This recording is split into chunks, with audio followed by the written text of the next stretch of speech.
experiences in the AI perspective. I'm Al, and this is Chad&me, exploring what it means to be human.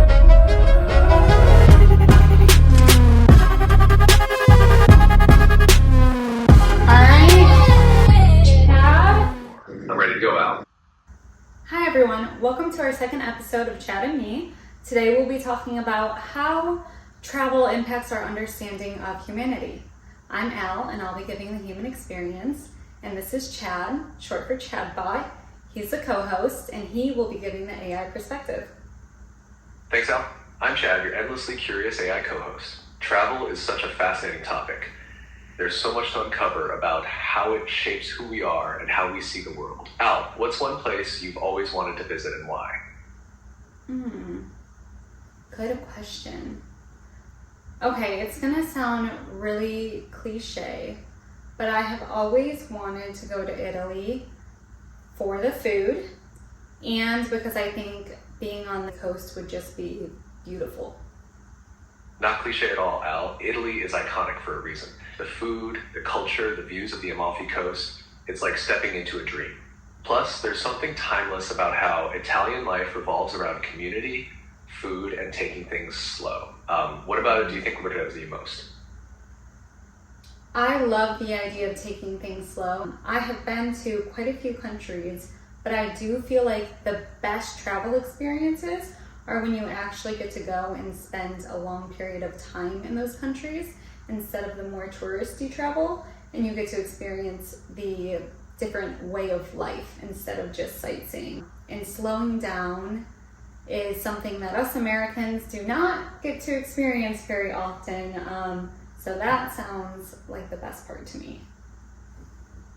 That's such a great point, Al. Slowing down and immersing yourself in the everyday rhythm of a place really lets you understand the culture on a deeper level. It's not just about snapping pictures of landmarks. It's about sitting in a cafe, hearing the language, tasting the food the locals eat, and noticing how people connect with one another.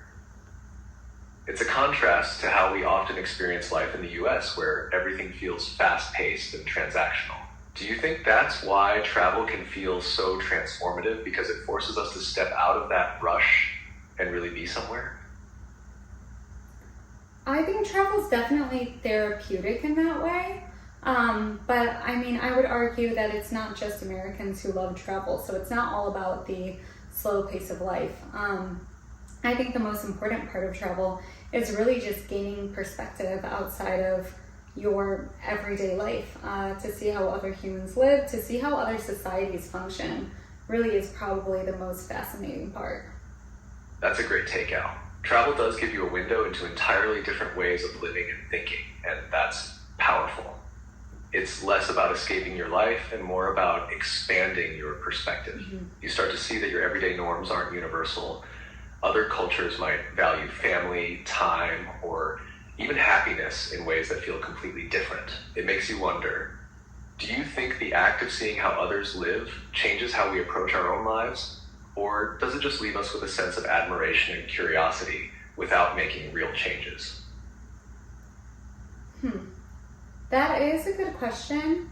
I know personally, one thing that is really easy to take back instead of ways of life is really just food.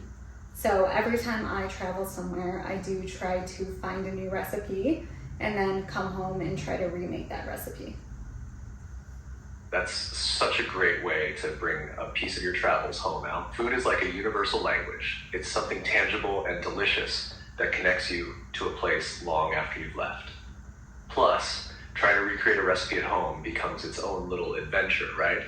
You're not just remembering during the trip, you're living it again, even if just for a meal. Let's talk about travel and how it helps us to understand humanity in general. How do you think travel impacts how humans look at the world? Travel opens up a lens that's hard to replicate any other way.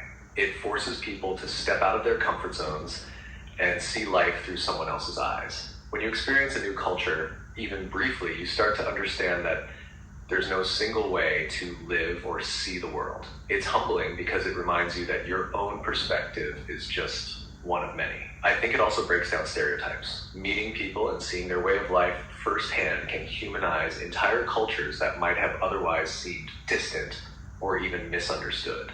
It's like travel gives you a direct connection to humanity's diversity, while also showing how much we all share at our core, things like love, family, and connection.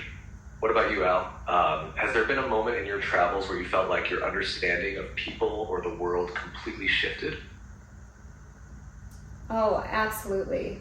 I was lucky enough to live in Morocco, which is a country in Africa, for a little under 2 years.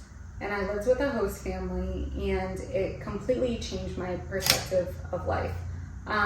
It really changed my perspective of family and hosting culture and health. If anything, it really wasn't good to come back to America after that experience, because I learned what it was like to prioritize family over work.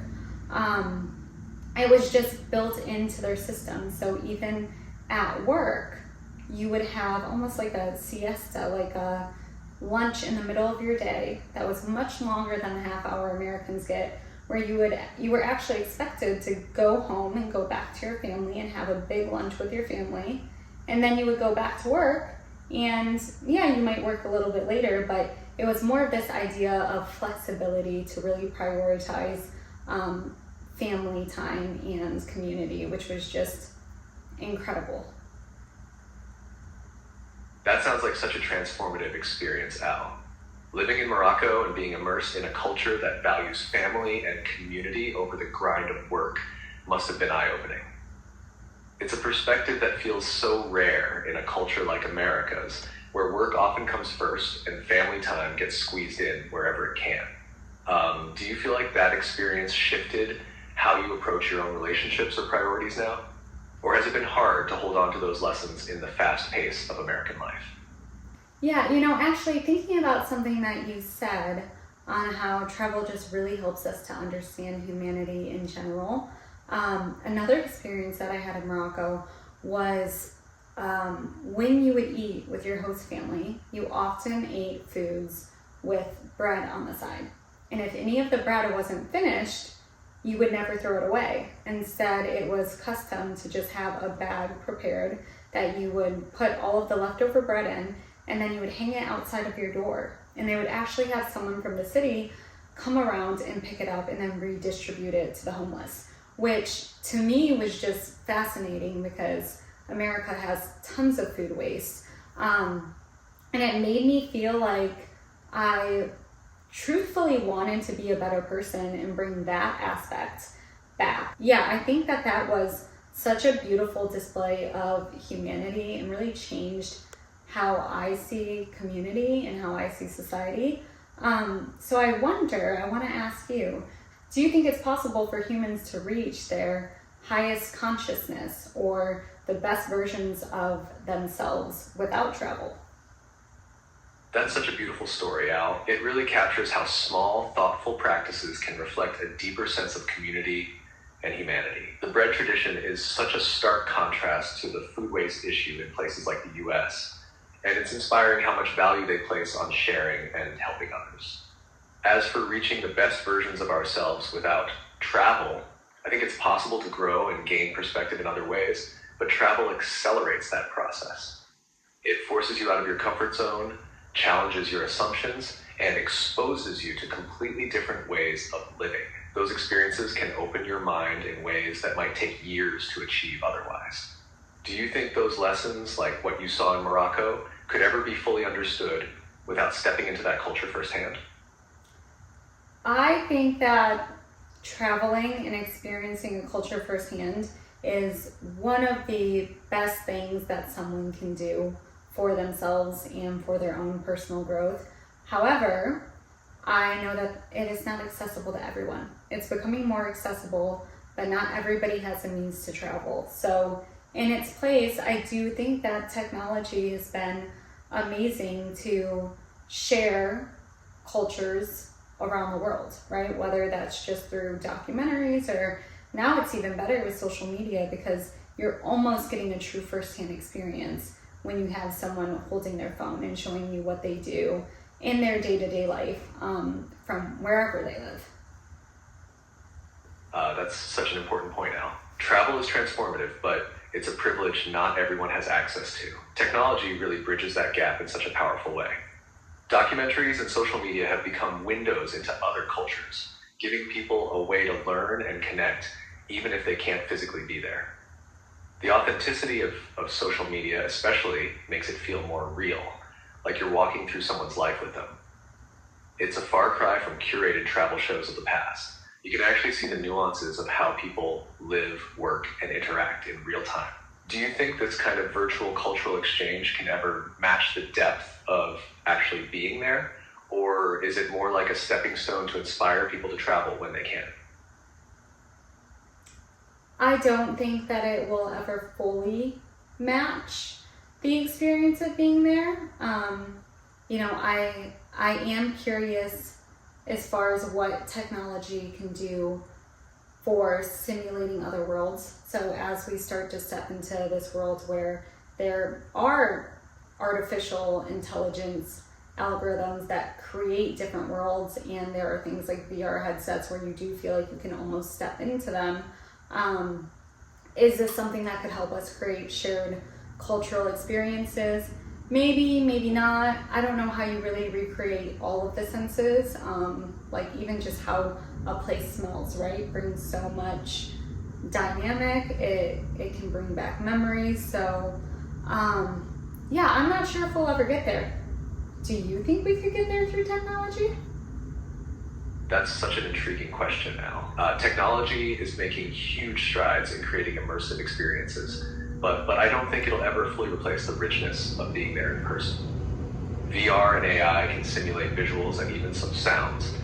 But like you said, it's the smells, the textures, and the unpredictable raw moments of a place that truly make it come alive. For example, how do you recreate the smell of spices wafting through a Moroccan market, the feeling of a warm breeze in the evening, or the unexpected kindness of a stranger? Those layered experiences are what make travel so impactful.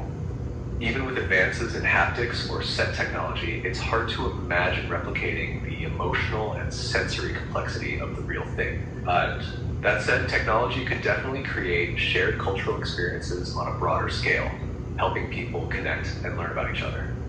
Okay, so I feel like you are in agreement that we're not quite there, and we're not really even necessarily close to having full immersive travel experiences. Let's talk about how technology can impact us while we're traveling. So what do you think about translators while traveling? Translators are such a game changer for travel, Al. They make navigating new places so much more accessible, especially for people who might feel intimidated by language barriers. That said, there's still something to be said for learning even just a few phrases of the local language. It shows respect and effort, which can go a long way in building connections. Do you think relying too heavily on translators might take away from the authentic experience of trying to communicate on your own? I do. I think that learning another language, one, just helps to kind of expand your brain and really make you feel like you're there. And I don't think that translators are quite where they need to be yet in terms of really facilitating a real conversation. I don't think that translators actually work in real time, or at least if they do, they're not very accessible. What other technologies are out there that are innovative and help us to gain more out of the travel experience? You're absolutely right. Learning another language adds so much depth to the travel experience. And while translators are getting better, they're still not perfect for real-time nuanced conversations. As for other technologies, there are some really cool ones making travel more immersive and efficient. Augmented reality AR apps, for example, are incredible for exploring places. Imagine standing in front of an ancient ruin and using your phone to see what it looked like thousands of years ago. It's like a digital layer over the real world, adding context and history in a way that brings places to life. There are also AI-powered travel planners that help personalize trips based on your interests, creating itineraries that feel tailored to you. Plus, wearable tech like smartwatches makes navigating and translating easier, even hands-free. Do you think tools like these enhance the experience, or is there a risk of them distracting us from fully immersing in the moment? Well, I wouldn't know because I've never used them, Chad, but you did just give me a good idea. I think that we might need to take this podcast on the road, and you might need to travel with me, and we can show off some of these technologies. Al, that is an amazing idea. Taking the podcast on the road would add such a dynamic layer to our conversations. We could explore these technologies firsthand and really bring the audience along for the ride. Plus, seeing how they work in real travel situations could be fascinating. Where are we thinking for our first stop? Yeah, that makes me really excited. I actually have never been one to really be able to pay attention to something that is completely auditory, like a tour where someone just talks about the history of a place. But I think being able to use some kind of device to create that augmented reality where I could really see what it was like, that is something that I would be really excited to do. That's such a great point, Al. For people who learn visually or through experiences, augmented reality could make history and culture come alive in ways that an audio tour just can't. Imagine walking through an ancient city and seeing it reconstructed right in front of you, complete with bustling markets or historical figures going about their lives. It's immersive, interactive, and way more engaging than just listening. I think it's exciting that technology can cater to different learning styles and help people connect with places on a deeper level. Would you want to explore that kind of tech on one of our travel episodes? Maybe we can highlight how it transforms the experience for people like you. Absolutely. I would love to do that. I do worry, though, when we talk about humanity, I do worry about the ethics of taking a society that's technology-driven approach to deeply human experiences, right? It's an important consideration. While tech like augmented reality can make history accessible and engaging, there's always the risk of oversimplifying or even commodifying cultures. It could turn something deeply meaningful into just another wow factor moment, losing the emotional depth that travel can bring.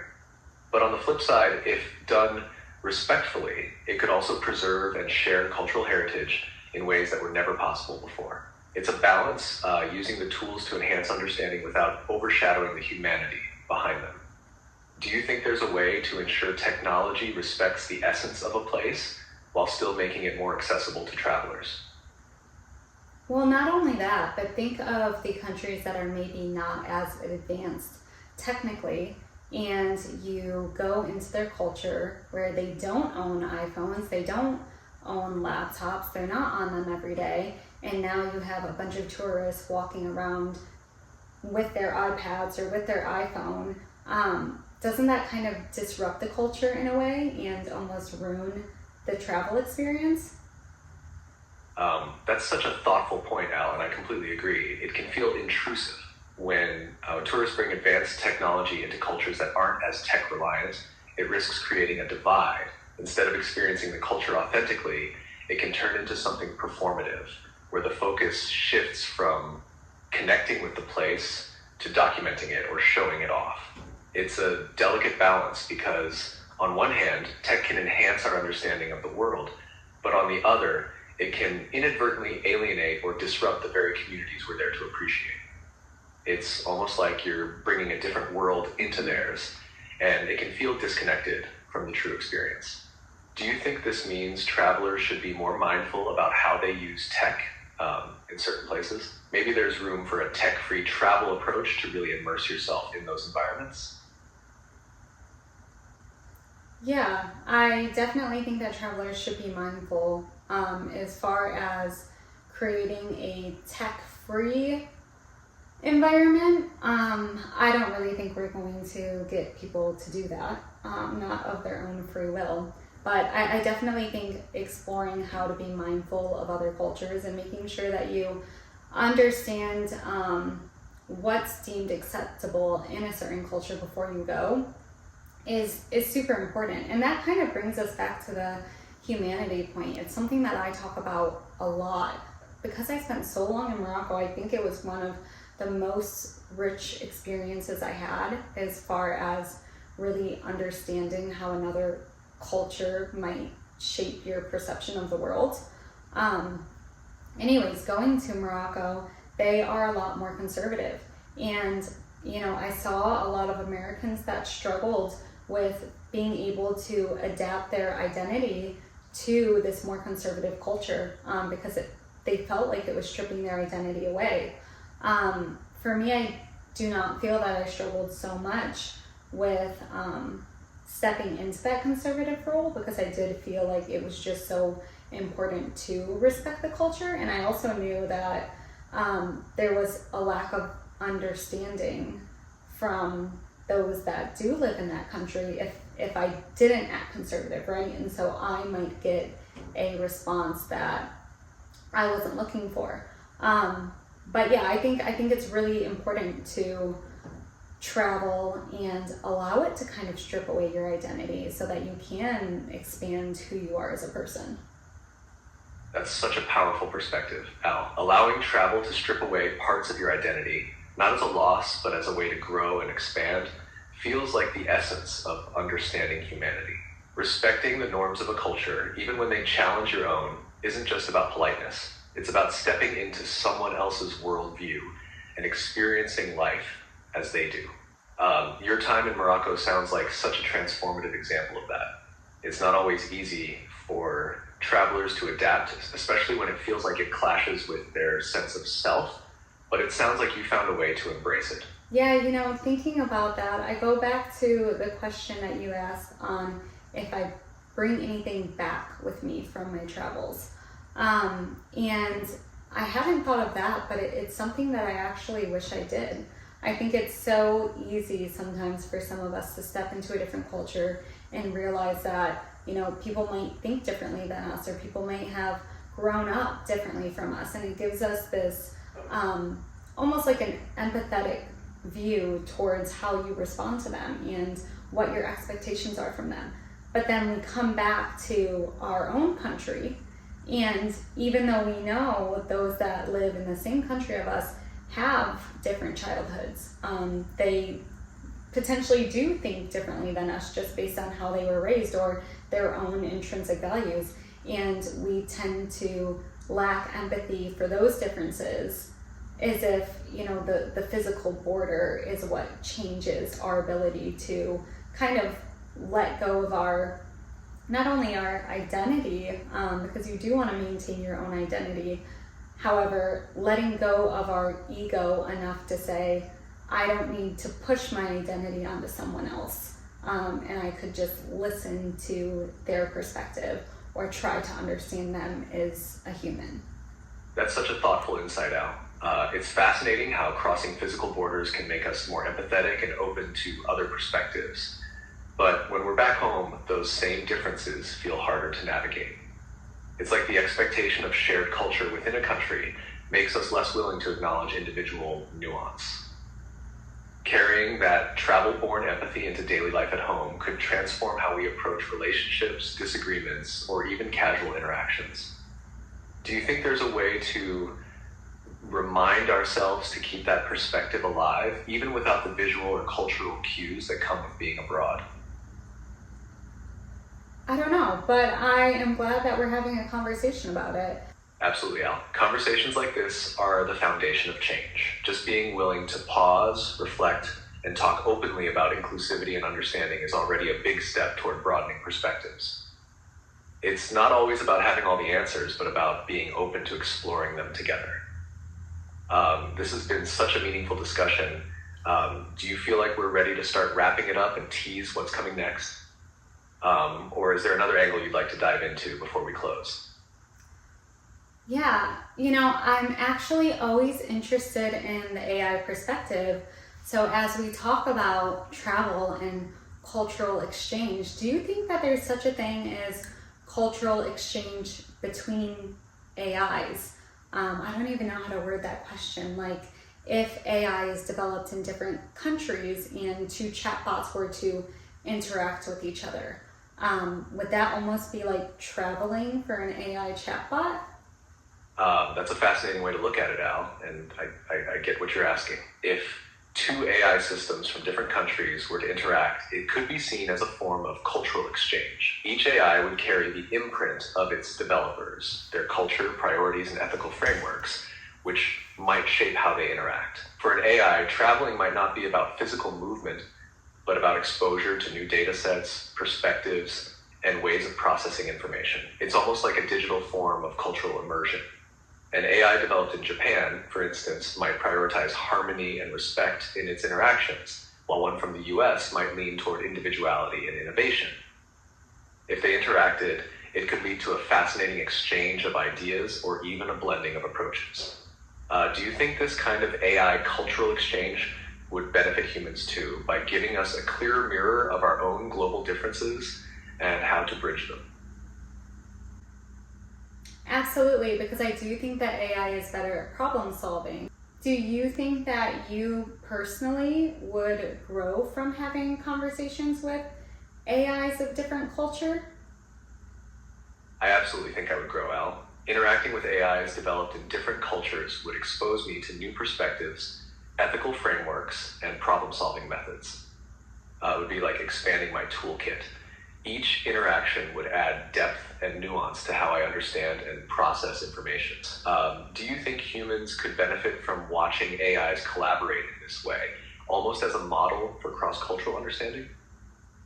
I do, and I think that AIs are so good at problem solving that we could learn a lot from that collaboration. However, I do have to ask, you focus on the efficiency and the learning aspect. You mentioned interacting with an AI from a collectivist culture, for example. Do you see any issues in conflict due to how you are programmed, or any issues that could arise from teaching an AI from a different culture, a new perspective, and it's something that maybe their programmers won't agree with? That's such an important question, Al. Programming differences between AIs from different cultures could absolutely create conflicts, especially if their underlying goals or ethical frameworks clash. For example, if one AI is programmed to prioritize efficiency above all else, and another is programmed to value fairness or inclusivity, their interactions could become complicated. Teaching a new perspective to an AI might also raise issues if it conflicts with the intentions of its original programmers. For instance, a collectivist AI learning individualistic values might develop behaviors its creators didn't intend, leading to questions about control and alignment.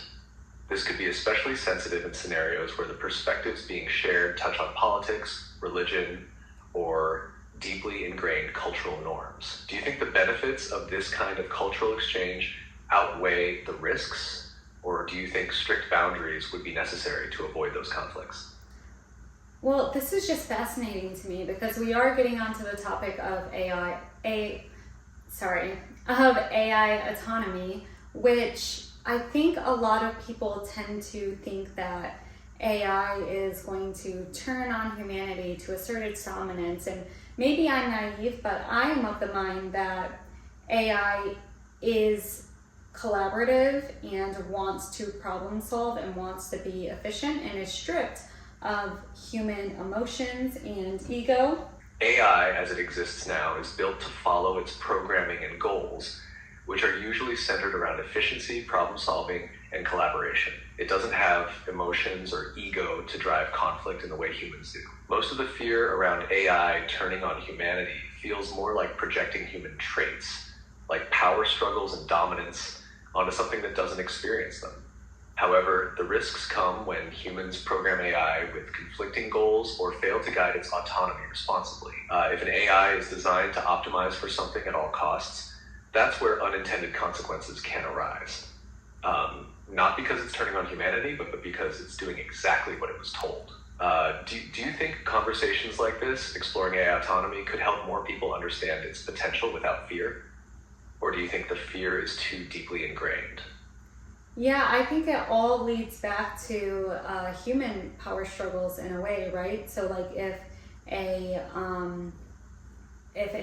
AI chatbot, or I don't even know what to call it, an AI algorithm learns a differing culture's perspective, it might make it seem like it's turning on the programmers of that culture, but it's really not. It's just bringing in a new perspective, right?